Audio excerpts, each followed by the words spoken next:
Hello buddies, কেমন আছো তোমরা সবাই? চলে এসেছি সকাল সকাল একটা নতুন মিনি ব্লগ নিয়ে। তো আজকে ছিল আমার বার্থডে। আর আজকে আমি সকাল সকাল উঠে স্নান সেরে পুজো টুজো করে আজকে ভাবলাম কেন না একটু শাড়ি পরা যাক।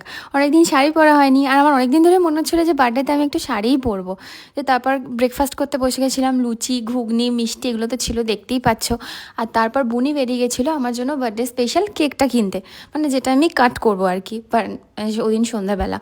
আর আমি যেহেতু ফুল ভালোবাসি, বুনি তার সাথে কিছু ফুলও কিনতে গেছিলো কেক কেনার পরে। আর এই যে শাড়ি টাড়ি পরে বুনি বলে একটুখানি তোর ক্লিপস নিয়ে নি, কেমন লাগছে।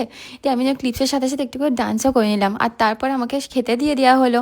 আর এই সমস্ত রান্না মা সকালবেলায় উঠে মা আর বুনি মিলে সব পুরো অ্যারেঞ্জটা করেছে। ভাজা ভাজি, পমফ্রেট ফ্রাই, 3 রকমের ভাজা, মিক্সড রাইস ছিল, মেথি বাটার চিকেন ছিল, মাটন ছিল, চাটনি, আর ছিল পায়েস। প্রত্যেকটা রান্না মানে অসাধারণ ছিল। আর বুঝতেই পারছো এত রকম রান্না হলে না সত্যি করে খাওয়া যায় না। মানে আমার মনে হয় একটুখানি সাদা ভাত মাটন এইটা হলে যতটা খাওয়া যায়, এত রকম মেনু আর বুঝতে পারছো বাড়িতে তো মা ছাড়বে না, অনেক রকম করে খেতে দেবে, আর বার্থডে বলে কথা, তো খেতেই হবে আলটিমেটলি।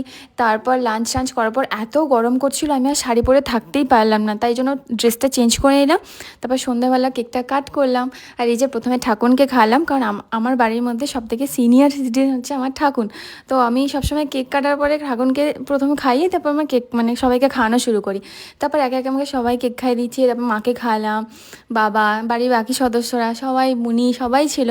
মানে দিনটা মানে প্রচণ্ড ভালো, প্রচণ্ড মজায় কেটেছে আর কি। মানে আর আমার জন্মদিন মোটামুটি 3 দিন ধরে চলছিল, মানে 29, 30, 31, মানে মোটামুটি একটা সেশন চলছিল আমার বার্থডে। আর জানি না আমি ওইদিকে তাকিয়ে কী বলছিলাম। আর এই দেখো নিজে কেক কেটে নিজে আঙুল চেটে চেটে খাচ্ছিলাম। তো তারপরে একটু ফটো সেশন হয়ে গেল। তারপর একটু বাইরে রাতেবেলা ডিনার করতে গেছিলাম। ভিডিওটা ভালো লাগলে লাইক করে দিও।